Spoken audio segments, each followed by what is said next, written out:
Good evening. Welcome to This Week in Turkey. Tonight we're joined by Ömer Taşpınar, a Turkey expert at the Brookings Institute, to talk about US-Turkey relations in light of the recent developments.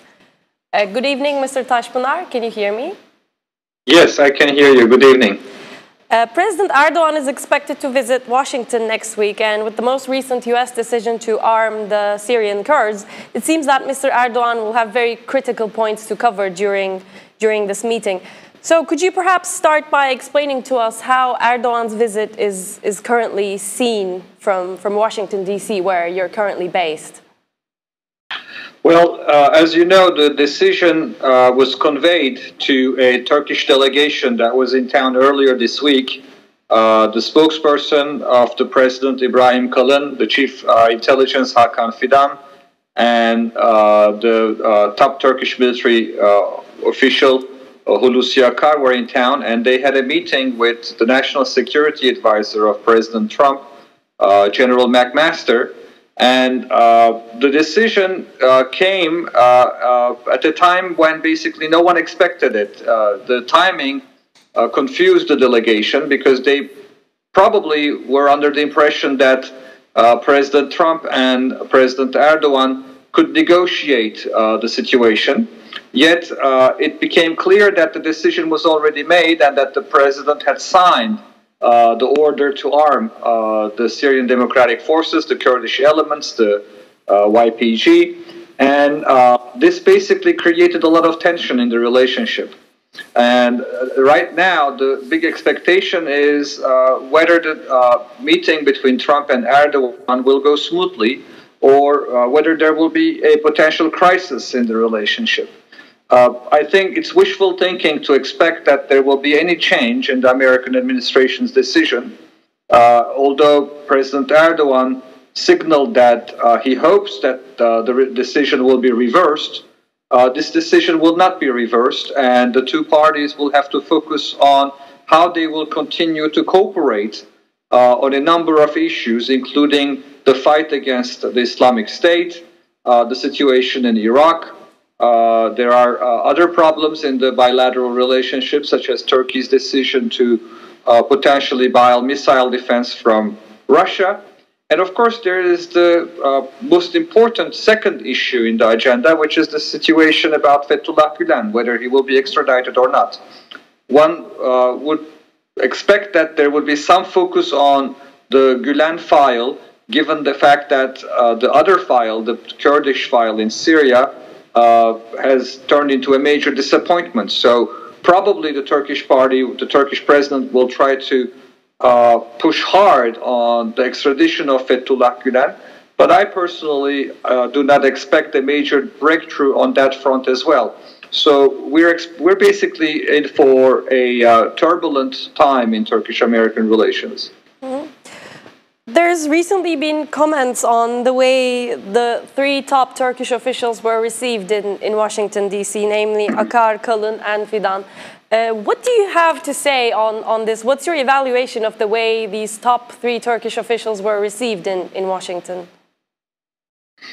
Well, the most important meeting was the one that I just mentioned with the National Security Advisor, and I think there was a very brief period during which President Trump also made an appearance, and they were briefly invited to the Oval Office where pictures were taken, and that was a kind of courtesy call. The president just wanted to say hello. They didn't have a chance to really talk to President Trump. So the main focus was the dialogue they had with General McMaster. In that sense, I don't think there was anything unexpected in the way they were received, with the exception that President Trump wanted to basically convey his regards to the president and mentioned that he was hoping for a very good visit when President Erdogan will be in town. I failed to mention that there was another important Turkish official in town last week, and that was the Minister of Justice, Bekir Bozdağ, who met with his counterpart, Jeff Sessions, Attorney General of the United States. And not surprisingly, their focus was on the extradition of Fethullah Gulen And what I heard from Turkish officials is that on that front too, there is not much progress, and that there needs to be further evidence linking Fethullah Gulen directly to the failed coup attempt in Turkey. Mm-hmm. We now have a news video in line. After we watch it, we'll be back in the studio to talk with you, Mr. Taşpınar. Okay. Washington's decision to arm the Kurds against the Islamic State in Syria has sparked controversy in Ankara days before President Erdogan's expected visit to the US. Before President Erdogan's visit to Washington, D.C. on May 16th, a Turkish preparatory delegation held high-level talks with U.S. officials in the U.S. Capitol last weekend and earlier this week. Turkish Chief of General Staff Hulusi Akar met his U.S. counterpart Joseph Dunford on May 6th, while Turkish Intelligence Agency Chief Hakan Fidan held talks with CIA Director Mike Pompeo. Besides the third official in the delegation, presidential spokesman Ibrahim Kalın was also in Washington to lay the groundwork for Erdogan's trip to the White House. The three officials also attended a joint meeting with Trump's National Security Advisor McMaster. During the talks, the three officials underlined Turkey's warnings against U.S. cooperation with the YPG in Syria. Despite appeals and warnings by the Turkish delegation, however, on Tuesday, President Trump authorized providing heavy weaponry to Kurdish forces in Syria in a planned assault to recapture the city of Raqqa from ISIS. Yesterday, the president authorized the Department of Defense to equip the Kurdish elements of the Syrian Democratic Forces as necessary to ensure a clear victory over ISIS in Raqqa, Syria, Pentagon spokeswoman Dana White said in a statement. We want to reassure the people and the government of Turkey that the US is committed to preventing additional security risks and protecting our NATO ally, White added. The timing of the decision is striking as it comes 1 week before Erdogan's visit in Washington. The day after the controversial decision of the White House, Turkish Prime Minister Binali Yıldırım has expressed frustration over Washington. If a negative decision is taken, its consequences will not only be against Turkey, but will have a negative impact on the US too, Yıldırım said, underlining Turkey's sensitivity about the PKK, regarded by Ankara as the custodian of the YPG. Today, President Erdogan also responded to the US. There is no threat to either the US or Russia in this region. The threat is against us and their own people. So what is it to others? If they want to do us a favor, we are allies with the US in NATO. We don't think the US looks good next to a terrorist organization, Erdogan said before his visit to China. Concerning Washington's decision to arm YPG in order to fight against ISIS, Erdogan also claimed that one terrorist organization cannot be eliminated with another terrorist organization. Mr. Taşpınar, in a recent article at The Atlantic magazine, Andrew Exum, who's a former US Army official, suggests that, and I quote, "Whoever arms the YPG will eat the consequences with the Turks, which could involve them shutting down US access to the strategic airbase at Incirlik." This is a very dramatic take on the extent to which the relations between US and Turkey may deteriorate following Washington's decision to arm the Kurds. So would you agree with this kind of a suggestion? Well, if Turkey wants to escalate the crisis and basically break down military relations, that would be one option. I think it would not be wise at this point to shut down Incirlik because that's the main leverage Turkey has with the United States in terms of future military collaboration. There are also signs that the United States wants to engage in some crisis management and damage control in relations with Turkey. So it would not be wise for Turkey to act in a rush in order to basically take revenge, so to speak. The wiser path would be to figure out where the United States could collaborate with Turkey. And there are already signs that the United States will improve its intelligence cooperation with the United States in Iraq, especially in the Kandil area, by sharing with Turkey more and more actionable intelligence through mainly drones against PKK activities in Iraq. Although Turkey and the United States disagree on the situation in Syria, they remain actually in strong agreement about how to deal with the PKK in Turkey and in the context of Kandil Mountain in Iraq. So I think Turkey would better act in a rational way and try to compartmentalize relations with the United States by trying to contain the crisis in Syria and focusing on where they can basically work together in the region. There are many areas where they can work in the region together, including in the containment of Iran, in areas such as energy, and Russia, Ukraine remains basically another area where the United States see eye to eye. So I expect basically a bump on the road and a major basically disagreement on an important issue, but shutting down Incirlik would not be wise at this point. Mm-hmm. You've mentioned in one of your previous responses that one of, Washington's decision to arm the Syrian Kurds wasn't the only point to be covered during the Trump-Erdogan meeting, with the second important point being the potential extradition of Turkish cleric Fethullah Gulen. We'll now hear more about this aspect and be back in the studio with you shortly. Our next video is about the trials of Iranian Turkish businessman Reza Zarrab and Halkbank executive Mehmet Hakan Atilla, and the prospects for the extradition of exiled cleric Fethullah Gulen. Two other issues that are expected to be discussed in the meeting between Turkish President Erdogan and US President Trump are the extradition of Fethullah Gulen and the trials of Iranian Turkish businessman Reza Zarrab and Halkbank senior executive Mehmet Hakan Atilla. On Monday, Turkish Justice Minister Bekir Bozdağ met with his US counterpart Jeff Sessions in Washington, D.C. The main topic of the meeting was the extradition of Fethullah Gulen, the cleric who lives in self-imposed exile in the US and accused by the Turkish government of masterminding the July 15 coup attempt. Gulen lives in Pennsylvania since 1999 and denies any involvement in the push. Turkish government has sent dozens of dossiers to the US administration to prove Gulen's involvement. Yet, the evidence submitted by Turkey to the US Justice Department has not yet been transferred to the federal court, which needs to examine Ankara's demand. Turkey asks the US government to place Gulen under provisional arrest, fearing the cleric will flee to a third country.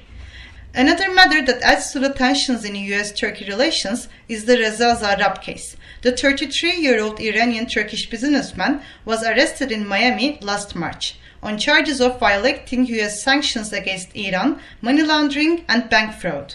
The indictment accuses Zarrab for shipping gold to Iran in exchange for oil and natural gas through Turkish and UAE companies.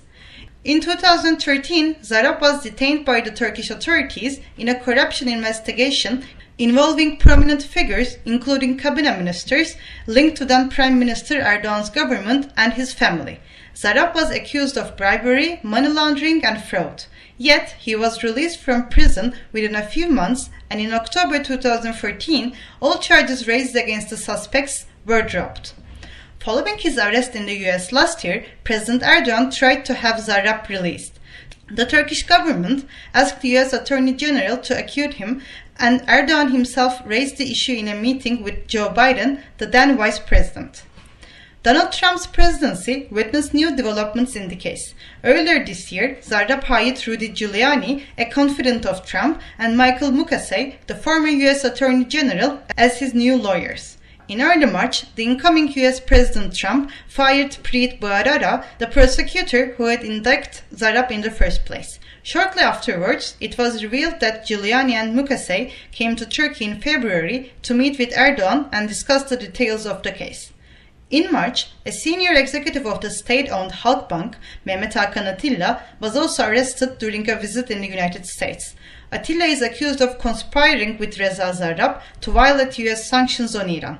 the indictment of Atilla is now combined with the previously announced indictment of Zarrab.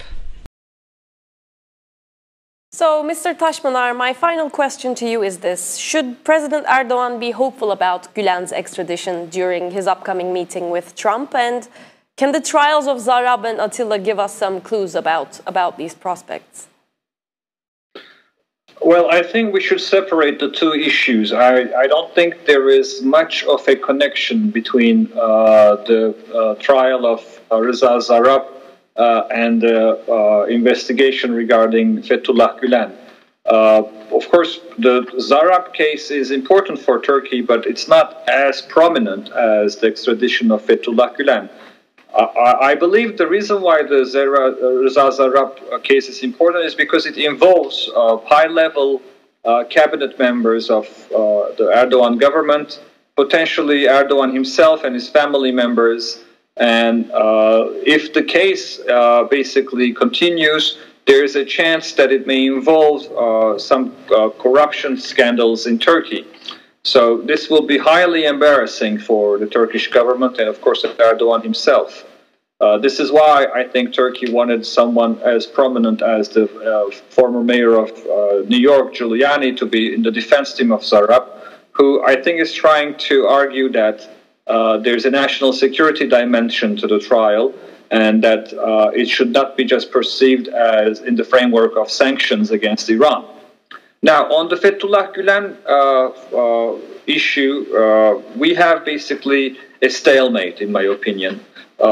The Turkish government argues that it has provided all the confessions and ample evidence linking the Gulen movement and Fethullah Gulen to the failed coup. In fact, no one is disputing that the Gulen movement was involved in the coup, and I think there is a general sense that the Gulen movement is to blame for at least its infiltration of the Turkish military and some of the illegal activities. I think the problem, however, is how to establish a direct connection, a smoking gun, so to speak, between Fethullah Gulen himself and the perpetrators of the coup. There has to be concrete, clear evidence. And that kind of evidence can only be established in the form of phone conversations or emails or direct, basically, taped recordings. Those are missing. There is no real concrete evidence linking directly Gulen to the night of 15th of July with the perpetrators. And in that sense, what would really be helpful for the United States and the Attorney General and the court case is the testimony of people who were directly involved in the coup, saying that they basically have recordings, have concrete evidence, have emails, or have basically something that is demonstrable that can illustrate the connection with Fethullah Gulen. That is the missing link. And in the absence of this concrete evidence, I don't think the White House visit of the President Erdogan will solve the problem. I think Trump wants to help. He would love to help Erdogan, but he cannot really bypass the court. There are, however, certain things that the executive branch can do without the involvement of the judiciary branch. They can take decisions to actually curtail the communication of Fethullah Gulen with members of the Gulen movement. They can put him under house arrest and monitor his conversations much more closely. And they can also decide to actually investigate much more strongly the schools and the financial activities of the Gulen movement in the United States. I think there is a growing sense that there will be more action taken by the FBI, but I should emphasize that the FBI itself is going through a very difficult time right now with FBI Director Casey, who was just fired by President Trump. And there is a major discussion in the United States right now about whether the FBI will remain an independent body and will be able to continue some of its investigations regarding Russian involvement during the electoral campaign. So this is a difficult time in the United States as well in terms of the independence of the judiciary and certain institutions like the Federal Bureau of Investigation. And the arrival of President Erdogan to Washington will come at a time when Trump is going through himself a scandal right now with the New York Times and the Washington Post and all the mainstream media attacking him for firing the FBI director. So there will be some distraction, some domestic distraction as well in the minds of President Trump when he will be meeting President Erdogan. Thank you very much, Mr. Taşpınar, for your comments. Thank you. Our friend Sinan Akgünay did an exclusive interview today with Matthew Bryza on the prospects for the Turkey-US relations in the Trump era. Bryza is the former US ambassador to Turkey.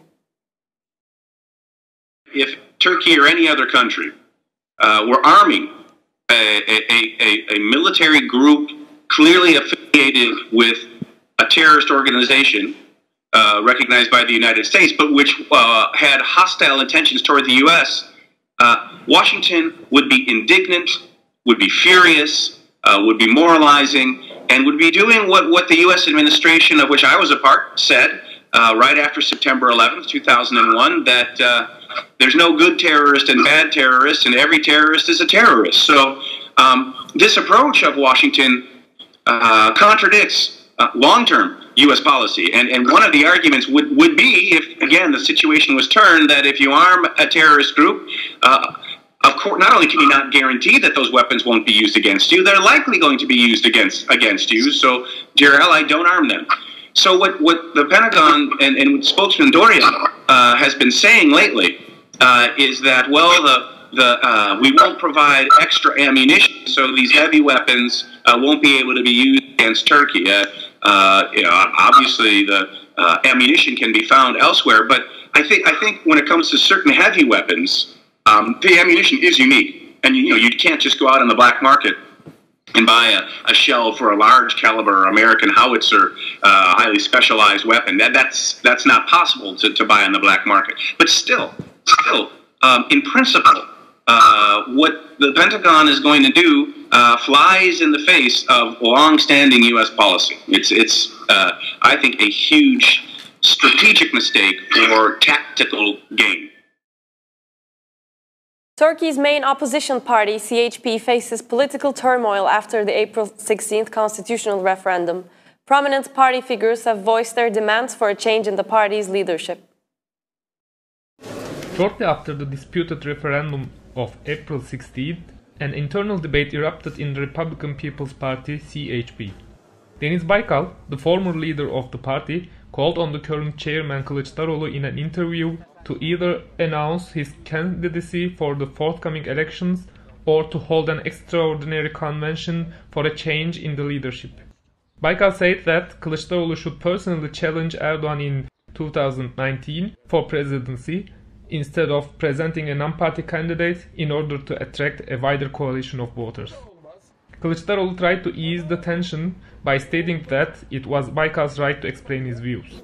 Meanwhile, Fikri Sağlar, a veteran social democrat politician and the Mersin deputy for CHP, accused Kılıçdaroğlu of running the party under a one-man rule in an interview with a pro-government newspaper. We may discuss a subject for 6 or 7 hours, but Kılıçdaroğlu ends up making his decision according to whoever whispers in his ear, he said. Sağlar apologized for his statement in the extraordinary Central Executive Board meeting on May 6th, accusing the newspaper of distorting his statements about Kılıçdaroğlu. However, Sağlar was sent to the disciplinary board of the party with the demand for his expulsion from the party. On the other hand, at his party's parliamentary group meeting on Tuesday, Kılıçdaroğlu said, "Internal struggle, internal fights. I will never allow an intra-party fight. I will show them the door if need be." Kılıçdaroğlu has also accused the presidency and the government of meddling with his party's internal politics. Furthermore, party spokeswoman and deputy leader Selin Sayakböke announced her resignation from the party's top positions after disagreements with Kılıçdaroğlu. Böke also received harsh criticism from Central Executive Board members for her resignation, being accused of putting the party at risk. My resignation is a personal one. I have resigned because I experienced problems as the party spokesperson and have lost respect to the chairman, she said at the assembly meeting. Böke told Daily Cumhuriyet on Friday that she will not run for party membership. I won't run for the party leadership. This resignation isn't about the CHP's Congress process. I am not willing to run. The CHP needs to discuss the party's future according to political views, not according to individuals, she said. The former spokeswoman was involved in an intra-party debate following the referendum after she suggested that the party boycott the parliament if the referendum results were legally compromised. Another senior CHP deputy corrected her statements within a few hours, and Böke was harshly criticized during a party meeting. An academic and an elementary school teacher have been on hunger strike for over 2 months in protest of the ongoing government purge against public officials. Nuriye Gülmen, an academic, and Semih Özakça, an elementary school teacher, have been on hunger strike for 65 days to protest a government purge which has cost them and tens of thousands of others their jobs by a state of emergency decree. After beginning a sit-in protest on Ankara's Yüksel Street 184 days ago, Gülmen and Özakça have now been on hunger strike for the last 65 days. Gülmen's health conditions significantly deteriorated on Monday, but she has so far refused the offer of medical care. Many activists, artists, and members of the main opposition party CHP also recently visited Gülmen and Özakça and asked them to end the strike before their health conditions deteriorate further. However, Özakça told the delegation that there is no point ending the strike before seeing any concrete statement from the government about our situation. Earlier this morning, 4 people who came to show their support for the 2 hunger strikers have been detained by the police and then released in the evening. 103 writers and artists, including Ece Temelkuran, Hasan Ali Toptaş, Murat Uyurkulak, and Birhan Keskin, recently published a declaration to support Nuriye Gülmen and Semih Özakça. On the other hand, Academics for Peace, a group that unites more than 2,000 individuals supporting peace in the southeast of Turkey, are also on rotational hunger strike in Istanbul to show their support for Gülmen and Özakça. Now we'll have a look at what's on in Istanbul this weekend. Contemporary art lovers and enthusiasts who seek a guide may be interested in tomorrow's free art walk in Beyoğlu. The walk is organized by Zero magazine and will start at 2 p.m. in front of Art on Istanbul. The group will make their way through various galleries such as Sanatorium, OJ Art Space, Grand Art Space, REM Art Space, CAM Gallery, and Gallery Appel. Different exhibitions and performances will be waiting for you on the way. Growing up is difficult, especially if life has surprises for you in store. Parafilm's new program, Growing Pains, features films that remind us of the considerable difficulties involved in evolving from childhood into youth and from youth into adulthood, lending an ear to the cries of children and youth of varying ages from around the world. Parafilm wants to remind you of your inner child with these touching, warm stories. Tomorrow you can see Rauf at 2 p.m. Living in an obscure Turkish village, Rauf goes on a journey to find the favorite color, a shade of pink, of his master's daughter, who is older than him. Bilmiyorum. İnsan kime mektup yazar? Kime alacak tabii sevgilisine? That's all from This Week in Turkey. Thanks for tuning in and hope to see you again next Friday at 9 p.m. Bye.